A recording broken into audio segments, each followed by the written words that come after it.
a big day, very important, for a very important subject. Today, it's my privilege to award our nation's highest civilian honor to the father of supply-side economics, Dr. Arthur Laffer.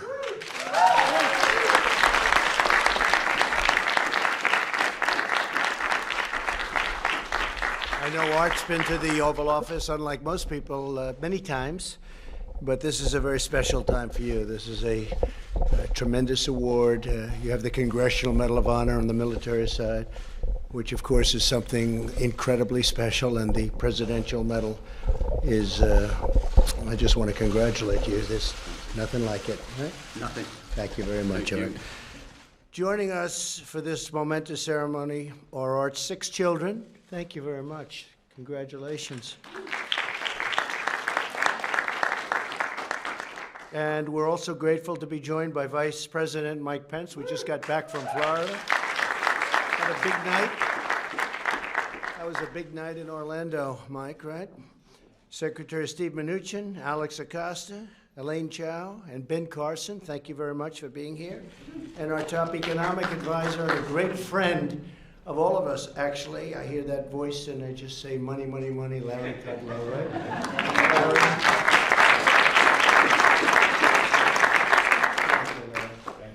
Few people in history have revolutionized economic thought and policy like Dr. Art Laffer. He developed a brilliant theory, shaped unprecedented economic reforms, and helped turn a severe recession into a remarkable boom. He proved that the most powerful way to grow the economy and raise government revenue was not to increase tax rates, but to adopt strong incentives that unleash the power of human freedom and innovate, create jobs, and deliver greater opportunity to all Americans. And he's proved it over and over again. A Yale graduate, Art went on to earn his PhD in economics from Stanford University. He became the youngest ever tenured professor at the University of Chicago. Oh, that's good. That wasn't too long ago, was it? He's very deceiving. He's a little older than he looks. He looks like he's in his 40s. He's a little older than that. Just a little bit, right? Don't talk about it. In 1970, Art served as the very first chief economist at the Office of Management and Budget, where he designed an economic model that is still used today to forecast tax revenue and accurately predict economic growth. Art then returned to the University of Chicago at the start of the Ford administration. Our nation's economic situation was becoming dire indeed, we remember. In 1974 alone, 2 million Americans joined the unemployment lines, and inflation hit 11%. Right now we have inflation at almost nothing. I like that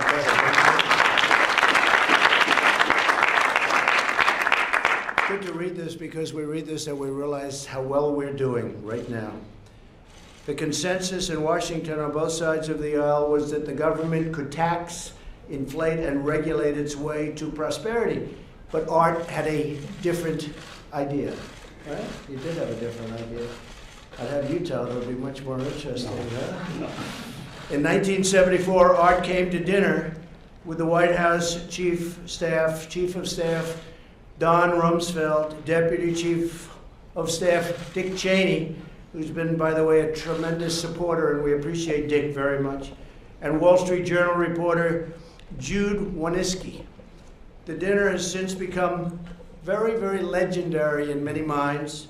Art drew on his napkin a series of lines and a curve that changed history.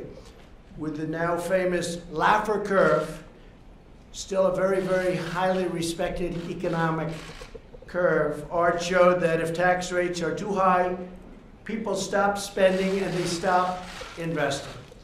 The result is less growth and lower tax revenues. On the other hand, at the certain point on the curve, lower tax rates spur investment, economic growth, and raise government revenue. I think Steve Forbes agrees with that. I've heard you for a long time talking about that. Very much agree. Prominent academics call this theory insanity, totally wacky, and completely off the wall. With optimism, confidence, and exceptional intellect, Art would go on to prove them all wrong. He proved them wrong on a number of occasions.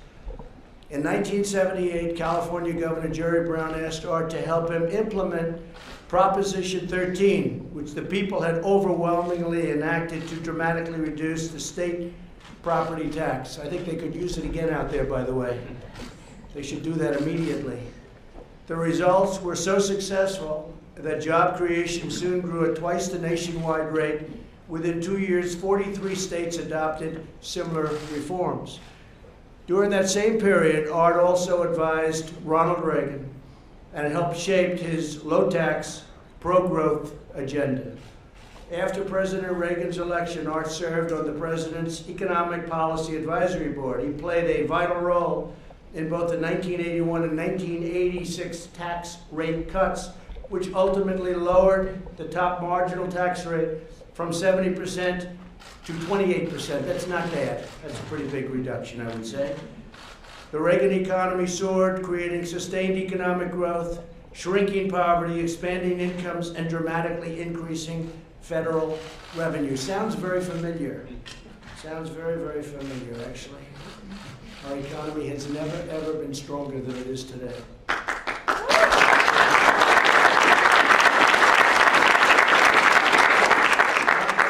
Policies not only expanded opportunity for our citizens, they spurred economic reforms around the world and helped lift untold millions out of poverty. Art has advised many world leaders, including former UK Prime Minister Margaret Thatcher, a great one. Staying true to the pro-growth vision that Dr. Laffer helped develop, in 2017 we passed historic tax cuts and reforms into law. Now unemployment has reached its lowest level in over 51 years, with fast-growing wages, low inflation, and real GDP. And this is GDP growth that's higher than anybody ever thought possible. First quarter was 3.2, and everybody said first quarter's not going to be so good, because first quarter's never very good for us. But it was not only good, it was double and even triple what people expected.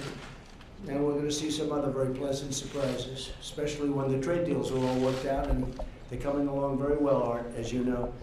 Our tax cuts and reforms also created opportunity zones in distressed communities, another idea that Dr. Laffer helped develop early in his career. In 1999, Time magazine named Dr. Laffer one of the greatest minds of the 20th century. Former Wall Street Journal reporter Jude Wanniski wrote, "In studying public finance, there is nothing more important than an appreciation of the Laffer curve." I've heard and studied the Laffer curve for many years. The Wharton School of Finance. It's a very important thing that you've done, Art. Very important. Dr. Laffer helped inspire, guide, and implement extraordinary economic reforms that recognize the power of human freedom and ingenuity to grow our economy and lift families out of poverty and into a really bright future. Today, our nation is stronger, our people more prosperous, and the world a much better place because of the brilliance and boldness of Dr. Arthur Laffer. And it's now my profound honor to ask the military aide to come forward as I present Dr. Laffer with the Presidential Medal of Freedom. It's my great honor.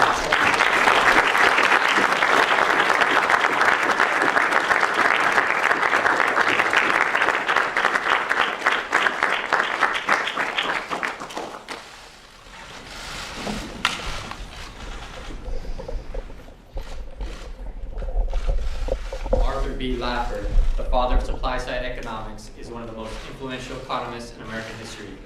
He is renowned for his economic theory, the Laffer curve, which establishes the strong incentive effects of lower tax rates that spur investment, production, jobs, wages, economic growth, and tax compliance. Among other accomplishments during his distinguished career, Dr. Laffer was the first chief economist of the Office of Management and Budget and a top economic advisor to President Ronald Reagan. The United States proudly recognizes Arthur B. Laffer for his public service and his contributions to economic policy, which have helped spur prosperity for our nation.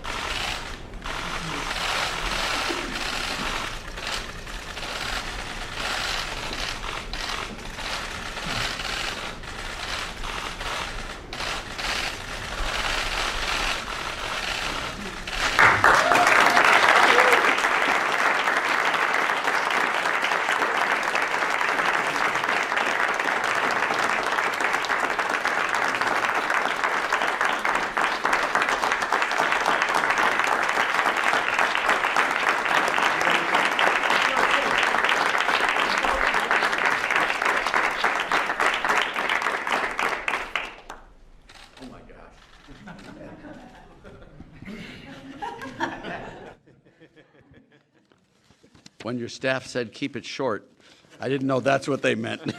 No, I'm just joking. Thank you very much. Let me, if I can, sincerity and brevity, so they say, go hand in hand. And in that vein, Mr. President, I want to thank you from the top, the middle, and the bottom of my heart. Thank you. Good economic policy is a team effort, and goodness knows my fellow teammates are the best ever.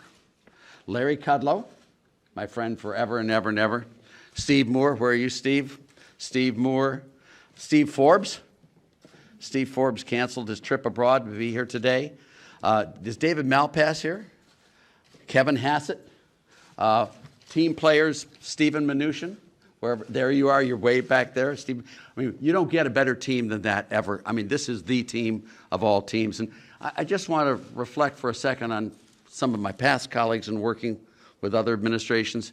For example, in the past, my colleagues included Nobel laureate and dear friend Bob Mundell, the legendary editorial page editor Bob Bartley of the Wall Street Journal, Jude Winniski, the crazy, wild revolutionary for supply-side economics, Milton Friedman, of course, my godfather and dearest supporter, Justin Dart, George Shultz, my mentor, who's hired me 4 times and not gotten tired of it yet, I guess.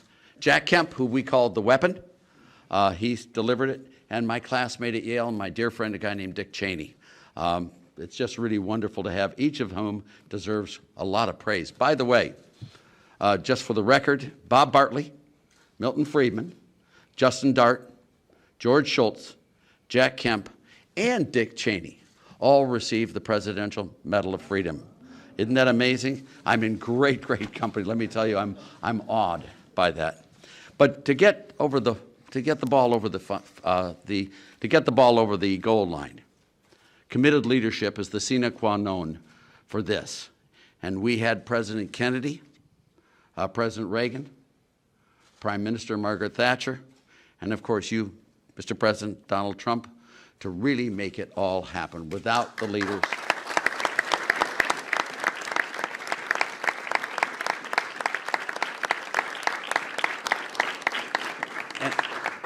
and all I can say is, wow.